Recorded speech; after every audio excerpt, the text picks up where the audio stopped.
দাদার অভিনয় জীবন ততদিনে তছনছ। সহযাত্রী, ওরে যাত্রী, নষ্ট নীড়। পরপর 3টে ধাক্কা, 3টে পরমাণু বোমা বিস্ফোরণ যেন। একই বছরে 3টে ছবি মুখ থুবড়ে পড়েছে। Hi everyone, welcome back to my channel Anjana Anjania. বন্ধুরা, তোমাদের সকলকে আমার এই ছোট্ট ইউটিউব চ্যানেলে স্বাগত জানাই। আমার দাদা, আপনাদের চোখের মণি উত্তম কুমার, ছিল অভিনয় অন্তঃপ্রাণ। অভিনয় জীবনের ব্যর্থতার ধাক্কা তাই দাদার ব্যক্তিগত জীবনেও আছড়ে পড়ল। হাসি খুশি মানুষটা কেমন যেন পাল্টে গেল। বিষণ্ণতা ধরল দাদাকে। সবসময় দাদা যেন কি সব ভাবে। একদিন দাদাকে সোজাসুজি প্রশ্নও করে বসলাম, তুমি এত কি ভাবো? কারো জীবনে কি ব্যর্থতা আসে না? কোনো নায়কের ছবি কি ফ্লপ করে না? এতে এত মুষড়ে পড়ার কি হলো? পরাজিত বিধ্বস্ত উত্তম কুমারের জবাবটা আজও মনে আছে। তিনি বললেন, বুড়ো, একটা নয়, দুটো নয়, 3টে ছবি ফ্লপ করলো। এরপর আর কোনো পরিচালক ব্যবসায় ঝুঁকি নিয়ে আমায় তাদের ছবিতে নেবেন বলতো? নিজেকেই যেন কাঠগড়ায় দাঁড় করিয়ে প্রশ্ন করল দাদা। এমন তো হওয়ার কথা ছিল না। আমার তো আন্তরিকতার কোনো অভাব ছিল না রে।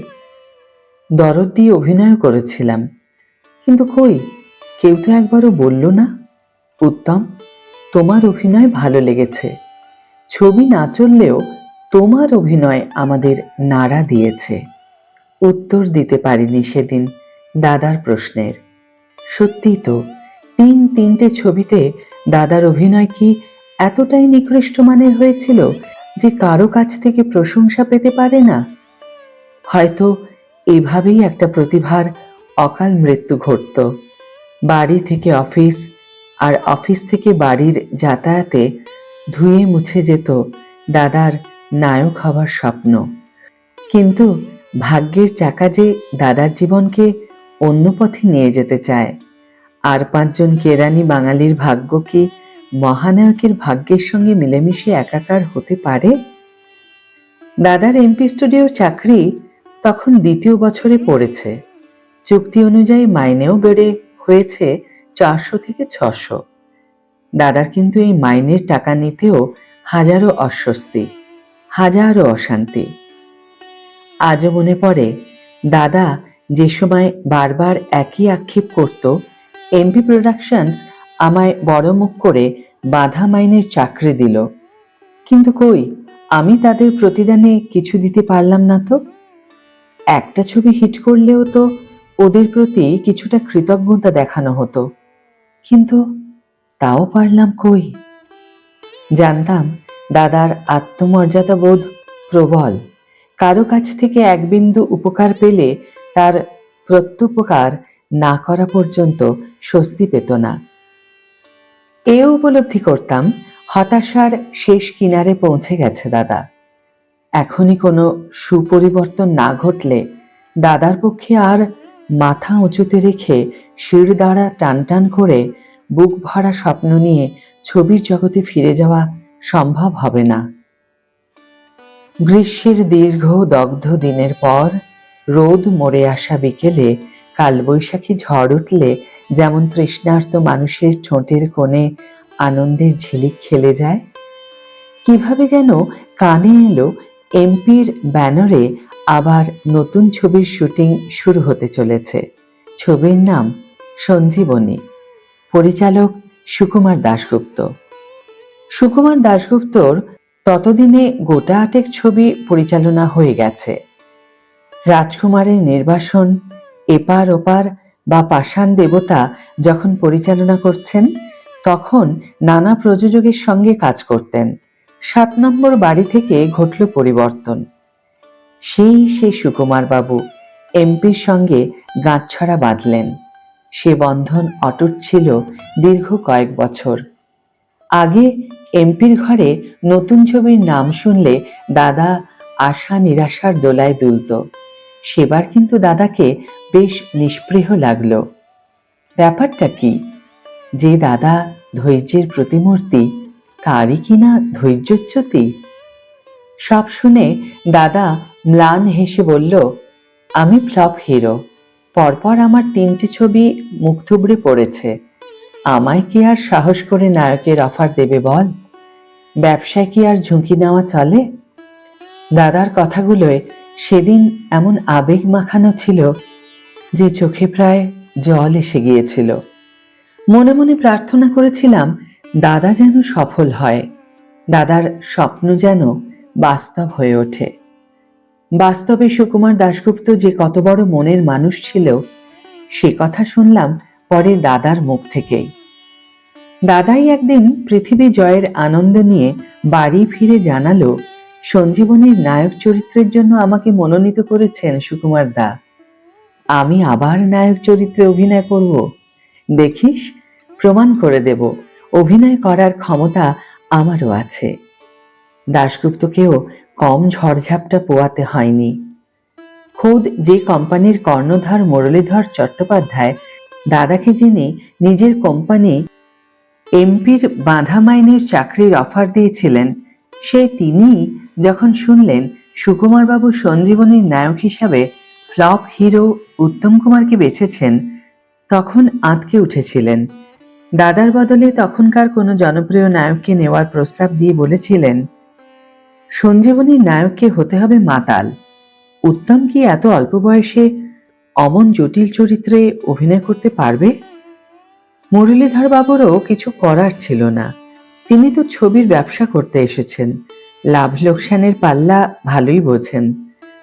সুকুমার বাবুর মুখে দাদাকে নায়ক চরিত্রে নেবার কথায় নিশ্চয় মনের মধ্যে যোগ বিয়োগের খেলা চলছিল। তিনি হয়তো দেখেছেন ছেলেটাকে যা ভেবে নিয়েছিলাম তা সফল হয়নি। একটা ছবিও ছেলেটির হিট করেনি। ফলে মাস মাইনে বা কন্ট্রাক্ট করে যে টাকা হাতে তুলে দেওয়া হয়েছে সবটাই তো জলে গেছে। কিন্তু ওসবই তো ব্যবসার অঙ্গ। কোনো প্রযোজকের জীবনে সব ছবি হিট করে? একটাও ফ্লপ করে না। মুরলীধর বাবুর ব্যবসায়ী মন সম্ভবত বাদ সেধেছিল নতুন ছবিতে দাদাকে সুযোগ দেওয়ার প্রসঙ্গে। আগেকার অভিজ্ঞতা মধুর হয়নি তো।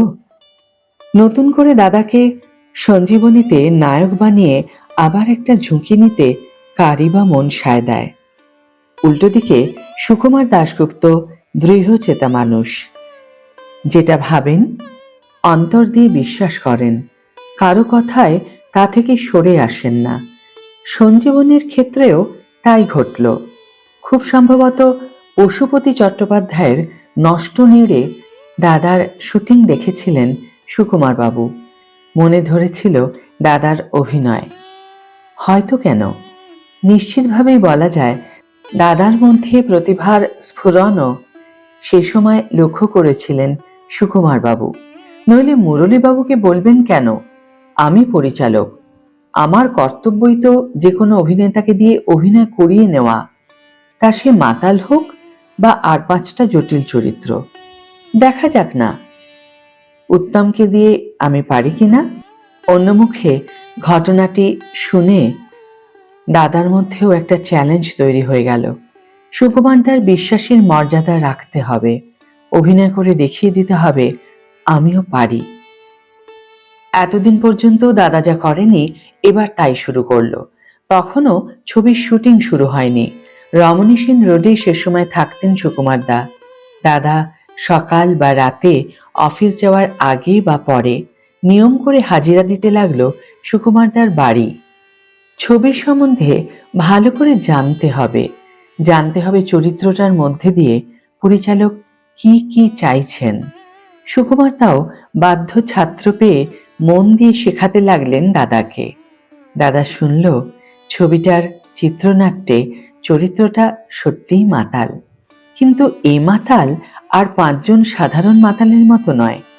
দাদা চরিত্রটার সঙ্গে নিজেকে একাত্ম করে ফেলল, সর্বক্ষণ চরিত্রটার মধ্যেই বাস করে, তপস্যার মতো।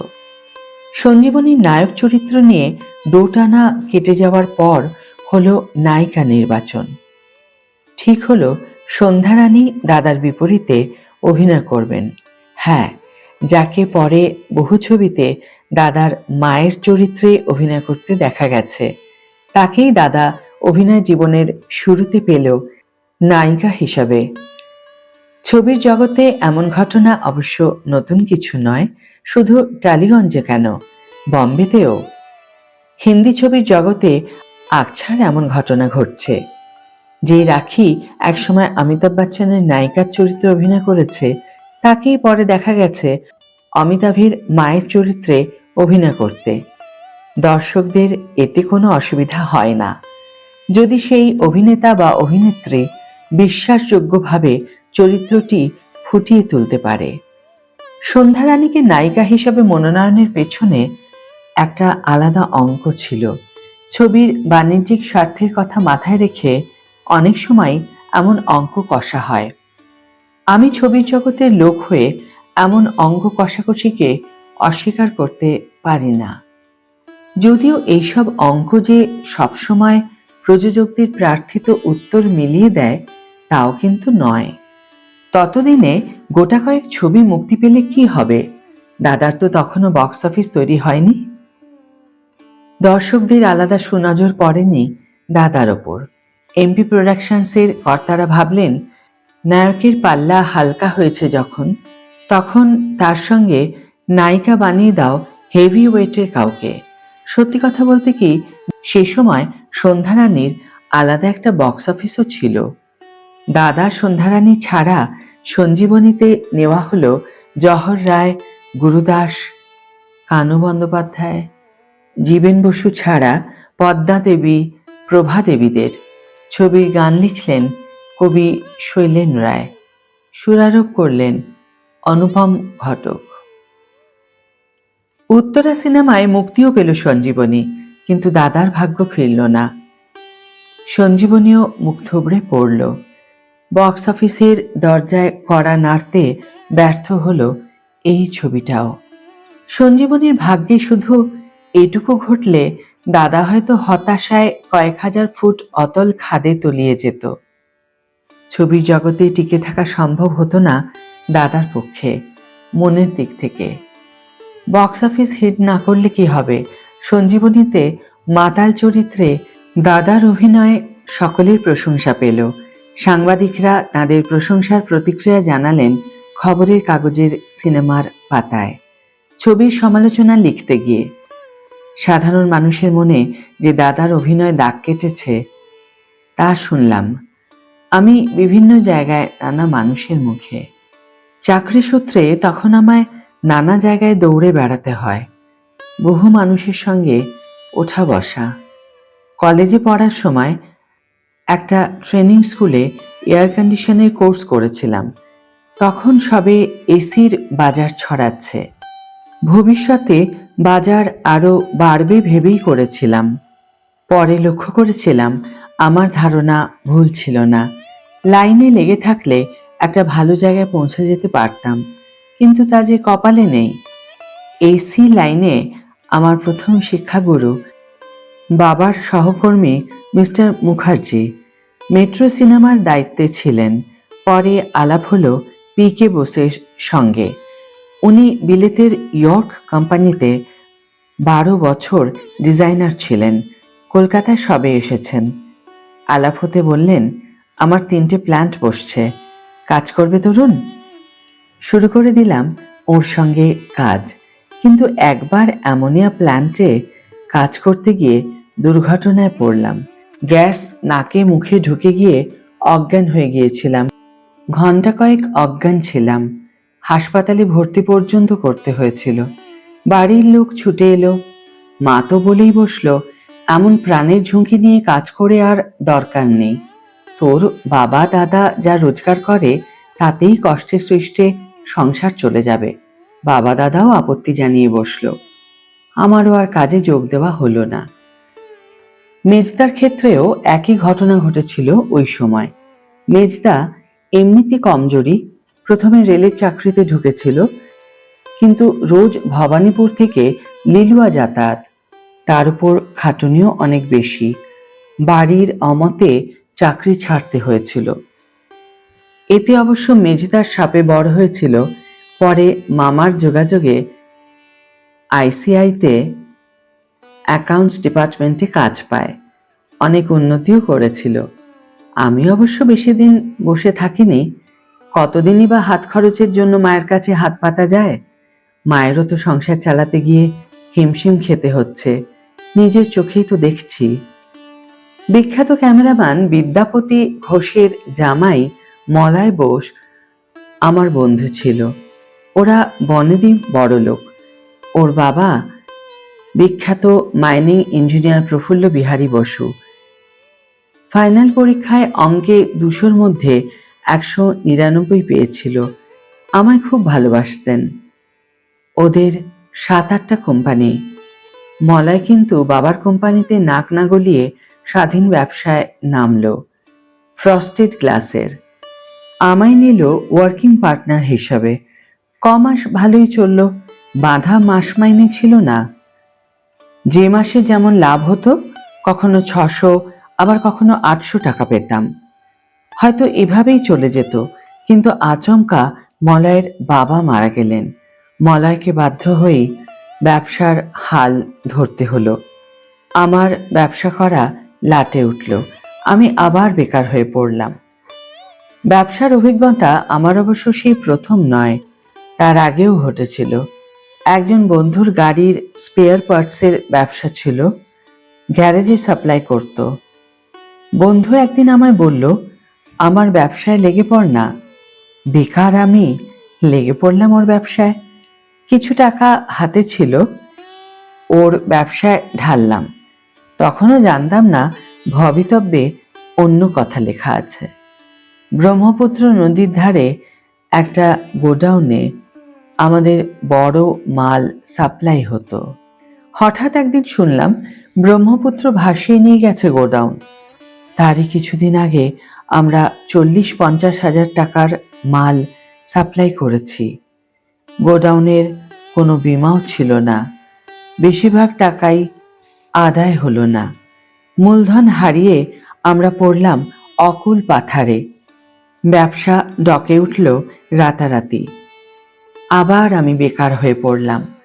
চাকরি ব্যবসার জগতে আমি যখন ঘুরপাক খাচ্ছি, দাদা কিন্তু ধীরে ধীরে হলেও ছবির জগতে পায়ের তলার মাটি শক্ত করছে।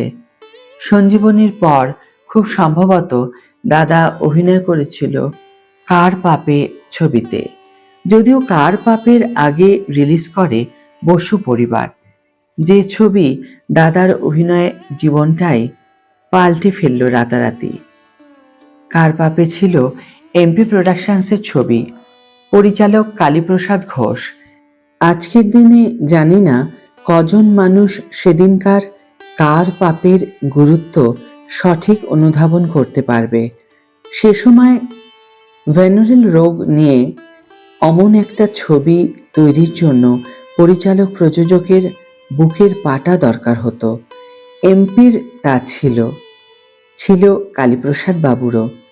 ঠিক হলো অসিত বরণের বিপরীতে অভিনয় করবেন মঞ্জু দেবী, আর গীতশ্রী দেবীর সঙ্গে অভিনয় করবেন দাদা। এছাড়া একটা গুরুত্বপূর্ণ চরিত্রে ছবি বিশ্বাসও ছিলেন। কিন্তু ছবিটা যেভাবে যতখানি জনপ্রিয় হবার কথা ছিল তা শেষমেশ হলো না। দাদার কপালে নতুন কিছু জুটল না। ততদিনে অবশ্য বসু পরিবার মুক্তি পেয়ে গেছে। এই প্রথম একটা ছবি দাদার কপালে সাফল্যের জয়টিকা পরিয়ে দিল। সাফল্যের সেই জয়গান গাওয়ার আগে বরং বসু পরিবারের প্রস্তুতি নিয়ে দু একটা কথা বলা যাক। বসু পরিবারের চিত্রনাট্য পরিচালক নির্মল দে লিখলেও গল্পের সূত্র ধরিয়ে দিয়েছিলেন এমপি কর্ণধার মুরলীধরবাবু। গল্পটা 100% পারিবারিক, সংসার জীবনের হাসি কান্নায় ভরা। আজ ভাবতে অবাক লাগে যে বসু পরিবারে দাদার অভিনয় সকলে মুগ্ধ হয়েছিল, সেই চরিত্রটি কিন্তু দাদা সহজে পায়নি। একে তো নির্মল দে দাদাকে তেমন চিনতেন না, তার উপর দাদার অভিনয়ও তেমন দেখেননি যে মনে দাগ কেটে থাকবে। প্রথমে ঠিক হয়েছিল বসু পরিবারের নায়ক হবেন অভিদা, মানে অভি ভট্টাচার্য। কিন্তু ততদিনে অভিদা বম্বেতে একের পর এক ছবিতে কাজের অফার পাচ্ছেন, ব্যস্ততাও খুব। অভিদা ফিরিয়ে দিলেন এমপির অফার। তারপর কাকে যেন অফার দেওয়া হয়েছিল, কিন্তু কি কারণে যে তারা পিছিয়ে যান মনে নেই। শেষে আবার আসে দাদার কাছে। বসু পরিবারের নায়ক সুখেন হিসেবে বেছে নেওয়া হয় দাদাকে। এমপির বোধহয় ইচ্ছে ছিল বড়সড় নায়ক যখন পাওয়া যায়নি, তখন কম বাজেটের ছবি তৈরি হবে, দামি আর কোনো অভিনেতা বা অভিনেত্রীকে নেওয়া হবে না। হলো তাই। পাহাড়ি সান্যাল, জীবেন বসু ছাড়া নেওয়া হলো ভানু বন্দ্যোপাধ্যায়, সাবিত্রী চট্টোপাধ্যায় এবং সুপ্রিয়াকে। দাদাকে বসু পরিবারে কাজ করার জন্য আন্তরিক খাটতে দেখেছি সেই সময়। নির্মলদের বাড়ি পর্যন্ত দাদা যাতায়াত করত। জিজ্ঞেস করলে বলল, পরিচালক কিভাবে চরিত্রটা তুলে ধরতে চাইছেন তা যদি সঠিকভাবে না উপলব্ধি করতে পারি তবে কিভাবে অভিনয় করব। আরও পরে দাদা একদিন একান্তে স্বীকারও করেছিল, হোয়াট ইজ অ্যাক্টিং। সে সময় জেনেছিলাম নির্মলদের কাছে। মানুষটার জ্ঞানের ভাণ্ডার অফুরান, দরদ দিয়ে শেখাতেন। ছবির জগতের বাইরেও কত অজানা কথা শুনিয়েছেন। বসু পরিবার মুক্তি পেল সেই উত্তরা সিনেমা হলে, যে উত্তরা প্রেক্ষাগৃহের দর্শকরা ওরে যাত্রী, সহযাত্রী, নষ্ট নীর, সঞ্জীবনী থেকে মুখ ফিরিয়ে নিয়েছিল। তারাই বসু পরিবারের হাসি কান্নায় মজে গেল। খবরের কাগজের সাংবাদিকদের কাছে যে উত্তম কুমার ছিল নিতান্তই অপান্তেয়, তাকেই তারা প্রশংসার জোয়ারে প্রাণবন্ত করে তুললেন। বন্ধুরা, আজকের ভিডিওতে যা শুনলে তরুণ কুমারের বয়ানে আমার দাদা উত্তম কুমার বইটি থেকে নেওয়া। ভিডিওটি যদি ভালো লেগে থাকে তাহলে অবশ্যই একটি ছোট্ট করে লাইক দিও, শেয়ার করো বন্ধুদের সাথে, কমেন্ট করে জানিও তোমাদের মতামত। যারা এখনো আমার চ্যানেলটিকে সাবস্ক্রাইব করনি তারা অবশ্যই চ্যানেলটিকে সাবস্ক্রাইব করে আমার পাশে থেকো, আর যারা অলরেডি সাবস্ক্রাইব করে দিয়েছ তাদের জন্য আমার অনেক ভালোবাসা এবং অনেক ধন্যবাদ। আজ তাহলে বিদায় বন্ধু, দেখা হবে পরের ভিডিওতে। ভালো থেকো, সুস্থ থেকো, সঙ্গে থেকো।